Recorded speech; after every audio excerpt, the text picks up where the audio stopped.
that, it just feels a little like, you know, just a gut punch after everything else COVID has done to us. So it's frustrating.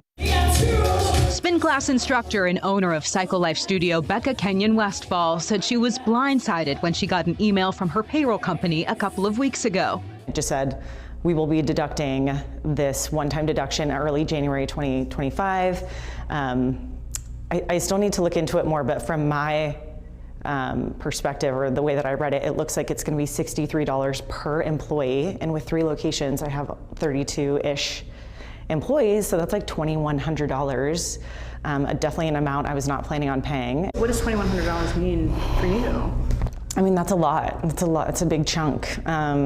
I mean, it's almost like half of my, my rent at one of my locations. And obviously, a lot of people cut back during the holidays. We're a luxury business. So, January is typically a good month for us, kind of, but November, December are not great months. So coming off of that is rough. Our hours went down, but the payroll was up $2,000. And I said, that doesn't make any sense. Down in Southern California, it also happened to Chef Andrew Gruel and his restaurant. He posted about it on X in a post that has since gone viral. Restaurants don't have thousands of dollars sitting around because we have perishable inventory. So if I knew that there was $2,000 that was going to be taken out of our payroll, I wouldn't buy into futures on some of my seafood. I would have kept more cash in the bank accounts. And I always want that cash available for emergencies. The businesses, along with every other employer in the state, are now on the hook for the state's $20 billion unemployment debt to the federal government that state leaders failed to pay back on time after the pandemic. Every other state except New York and California paid back the debt with the federal stimulus they had received. California got $27 billion in federal stimulus, but the governor and state lawmakers decided to spend that money on other things instead of using it toward the loan.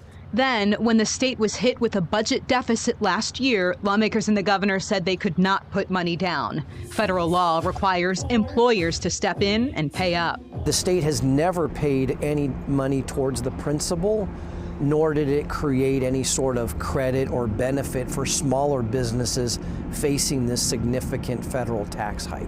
That significant federal tax hike for businesses means they pay an extra $21 per employee this first year, then an extra $42 per employee the next, then $63, adding $21 each year until the debt is paid. McKaylee notes lawmakers and the governor at first approved, but then clawed back a state tax credit in 2023 that would have covered these costs. Every employee, no matter the size or type of business, face this increase of payments to the federal government each and every year until that $20 billion is paid back. It's all on the shoulders of the employer community. That amount of money is like unfathomable, and it's like I just wish they'd maybe try to be a little bit more responsible with our tax dollars. It's frustrating because we don't have access to capital, right? So we are their access to capital. They just leverage our debt or our existence to be able to pay the bills that they're not giving us transparency on. Governor Newsom's administration says it's been upfront about the situation. It's been an issue for us for many, many years. But the governor weighed in on this whole situation earlier this week, claiming he's tried to put money into the debt while blaming the legislature for taking it out.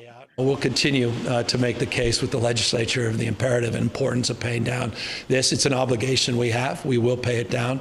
We just want to make sure we don't do it on the backs of employers as it relates to the payroll tax, and that's obviously a point of concern.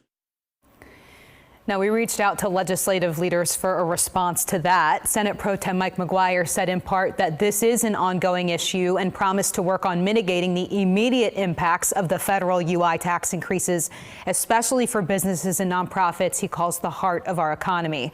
Meanwhile, a spokesman for Assembly Speaker Robert Rivas said in part that this is part of a decades-old problem with the state's unemployment system and that the state must reduce economic uncertainty for our small business owners and protect working-class families.